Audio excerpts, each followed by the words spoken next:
संस्कारो हि गुणांत धारणम उच्यते। प्रगत आणि आव्हानांनी भरलेल्या जगात आशेचा किरण बनून वंचित, बहिष्कृत आणि अंधारात चाचपडणाऱ्या लोकांचे आयुष्य प्रज्वलित करणाऱ्या संस्थेची ही गोष्ट आहे। संस्कार संजीवनी फाउंडेशन ही संस्था गरजू वंचित मुलांसाठी गेली 13 वर्ष तन मन आणि धनानं सतत संघर्ष करत आहे। हा प्रवास 20 जून 2010 रोजी मुळेगाव, दक्षिण सोलापूर तालुक्यातील त्याच बहिष्कृत, वंचित आणि अतिशय बिकट परिस्थितीशी संघर्ष करून सुशिक्षित व अनुभवी झालेल्या काळे दाम्पत्य यांनी स्थापन केलेल्या संस्कार संजीवनी फाउंडेशनच्या विनम्र उगमापासून सुरू होतो। आश्रमातलं गहू संपले, तांदूळ संपले, उद्या काय खाऊ घालायचं मुलांना?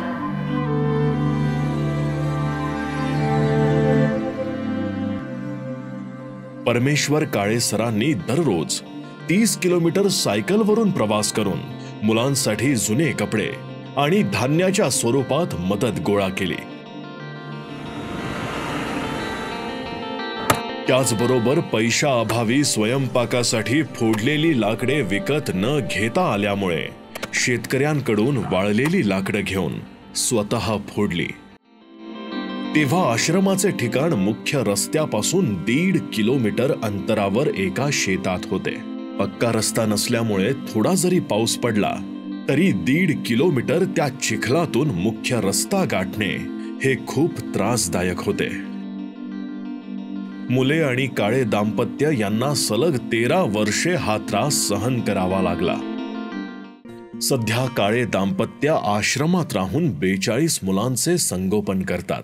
आश्रमातील प्रत्येक मुलाचे भविष्य नक्कीच यशस्वी होईल याची काळे दाम्पत्य यांना खात्री आहे।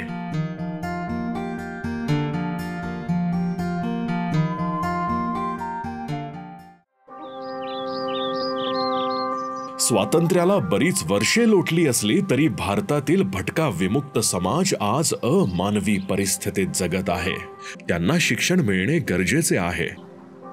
काळे दाम्पत्य स्वतः त्या समाजातून आलेले असल्यानं त्यांना या भटक्या विमुक्तांच्या व्यथा चांगल्याच माहीत आहेत। नमस्कार। सगळ्यात पहिलं कोणाला? तुला, नंतर तुला, सगळ्यांना धर धर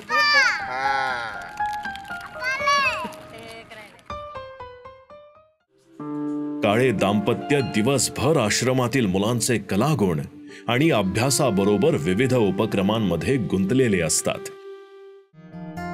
या प्रेरणादायी माहितीपटाची सांगता करताना आम्हाला एवढंच सांगायचंय की प्रेम, करुणा आणि समर्पणानं एखाद्याचं जीवन नक्कीच बदलू शकतं।